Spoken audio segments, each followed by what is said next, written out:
জুলাই আন্দোলনের 1 বছর পেরিয়ে দেশ যখন নির্বাচনমুখী, ঠিক সেই সময় নিজের সঙ্গে লড়ছে এক কিশোর। একদিন যে আবু বকর লড়াই করেছিল ফ্যাসিস্ট শাসকের বিরুদ্ধে, আজ সে খুঁজে ফিরছে নিজেরই কথা বলার সক্ষমতা। ছাত্রলীগের নৃশংস হামলা কেড়ে নিয়েছে তার মুখের ভাষা। হামলার পর আজও বাকশক্তি ফিরে পায়নি আবু বকর। কৃষক বাবার স্বপ্ন ছিল ছেলে বড় হয়ে অভাবের সংসারে হাল ধরবে। সেই আবু বকর এখন বোঝা হয়ে দাঁড়িয়েছে পরিবারের জন্য। ভাইয়ের বর্তমান অবস্থা ভালো না, এই যে কথা বলতে পারে না, তাকাই থাকে বলে অনেক মনে কষ্ট লাগে। ভাইটা কথা বলতে পারে না, আগে কথা বলতে পারতো।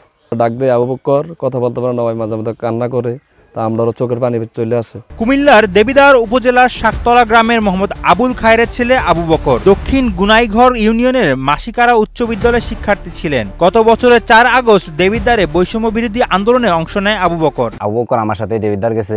তারপর যখন আমরা মিছিল নিয়ে সামনের দিকে আগাই, তখন ছাত্রলীগের তাদেরকে যখন আমরা দাওয়া করি, তারা মানে এক দৌড়ে আপনার চত্বরে চলে আসে।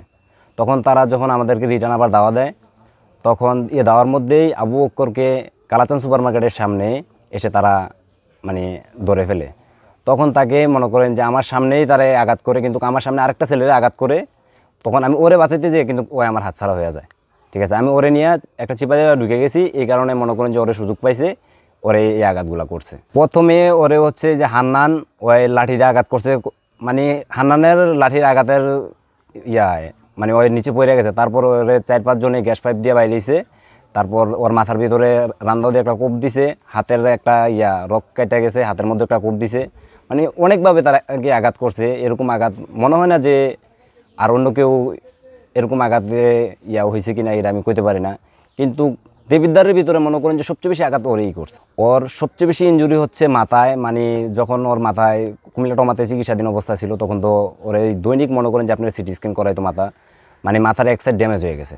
মাথার খুলিটা আপনার অপারেশন করে 40 দিন নিয়ে সেটা সাবারে রাখছিল আর কি। এটা সার্জারি করে এনে আবার লাগাইছে।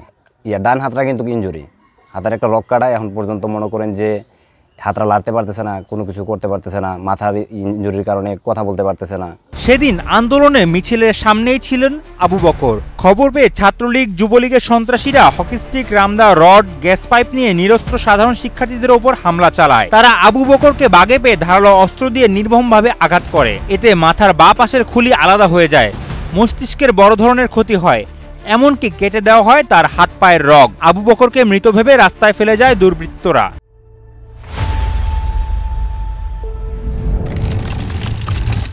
ভূতন কথা কইতে পারে না, কিছু ডাক দিতে পারে না, কেউ বলতে পারে না, কিছু কইতে পারে না। জাস্ট আইয়াতে করে তাকাইয়া আর কিছু করতে পারে না। খাওয়াই দেওয়ান লাগে, সরাই দেওয়ান লাগে, কাপড় সর দিয়া দেওয়ান লাগে। ছেলে কিছু করতার না। ছেলে তো অসুস্থ আছিল, অন্ধ অসুস্থ হয়ে গেছে। ছেলেরা আমরা আসছিলাম, ছেলে তো হয়ে গেছে। ছেলে চলতে আমার কষ্ট হয়, অনেক কষ্ট হয়। ছেলের কি সমস্যা, হাতের সমস্যা, মাথার সমস্যা, খানা রাগ উঠলে মানুষের সবার আবার মায়া মারে ধরে, কথা বললে না, নিজে মূর্তি নিজে চলে। চিকিৎসা করতারি না, চিকিৎসা বন্ধ হয়ে রয়েছে। আগে চিকিৎসা করছি, এখন 2 মাস ধরে চিকিৎসা নাই। কি টাকা পয়সা লেগে ফলার চিকিৎসা চলতে আসছে না। আমি অনেক ঋণী, আমি ফলার লাগে চিকিৎসা করতে পারিনি। বিছানায় বসে হাতের মোবাইল ফোনে নিজের ওপর হামলার ভিডিও দেখছে আবু বকর। নাম জানতে চাইলে ফেল করে তাকিয়ে থাকে। কোনো রকম আব্বা আম্মা বলতে পারলেও আর কোনো শব্দ বলতে পারেনি। আবারও আন্দোলনে যাবে কিনা এমন প্রশ্ন করায় মুচকি হেসে হ্যাঁ সূচক মাথা নাড়েন আবু বকর। আহত আবু বকর সরকারি তালিকায় এ ক্যাটাগরি প্রাপ্ত হয়েও তাকে সি ক্যাটাগরি দেওয়া হয়েছে বলে অভিযোগ করেন তার বড় ভাই মোহাম্মদ আলী। পাওয়া গেছে জুলাই 15 1 লাখ টাকা পাওয়া গেছে, আর মুক্তিযুদ্ধ মন্ত্রণালয় 1 লাখ টাকা দিচ্ছে। তো হয়েছে এই ক্যাটাগরি প্রাপ্য ওরা যারা সি ক্যাটাগরি। তো আমরা মুক্তিযুদ্ধ মন্ত্রণালয়ে গেছিলাম, যাওয়ার পরে গেছে আপনার সিভিল সার্জনে যান। তো আমরা সিভিল সার্জনে গেছি, আর বোর্ড মিটিং বসছিল। বসার পরে ডাক্তারে বলছে এই ক্যাটাগরি প্রাপ্য আর এই ক্যাটাগরি দিতে হইব। তো স্যারেরা বলছে আপনারা চলে যান, আমরা এটা কাগজ পাঠিয়ে দেবো। তো এটার আমরা কোনো রেজাল্ট পাই নাই, আর ওর ভাতাও চালু হয় নাই। এটা আপনাদের মাধ্যমে সরকারের কাছে আবেদন, আমাদের ভাইয়ের ভাতাটা যেন কমপ্লিট করে দেয়। বর্তমানে পরিবারের পক্ষে তার চিকিৎসা করাও সম্ভব হচ্ছে না। আবু বকরকে বিদেশে নিয়ে উন্নত চিকিৎসার দাবি জানান স্বজনরা। আমার লাইফে এরকম মায়ের আমি আর কখনো দেখি নাই। তারে যেই মায়ের মারছে জানি, তে তো এখন একবারে পুরা প্রতিবন্ধী হয়ে গেছে। মানে তার আম্মায় তারে ভাত খাওয়াই দেয়, তার আব্বায় ভাত খাওয়াই দেয়, টয়লেটের পানি উড়াই দেয়, তারপরে কাপড় চোপড় ধুইয়া দেয়।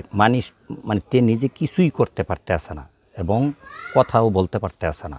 বর্তমান সরকার যাতে তার উন্নত চিকিৎসার জন্য তে কোনো কথাও বলতে পারতে আসে না, জানেন। এমনি আপনারা যা বলবেন বা যে যা বলে এমনি শোনে, কিন্তু কথা বলতে পারে না।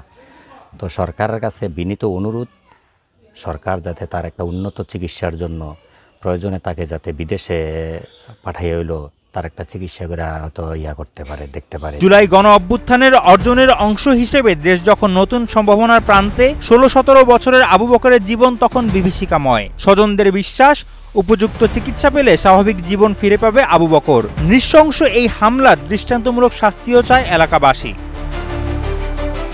Desk report, Kaler Kantho.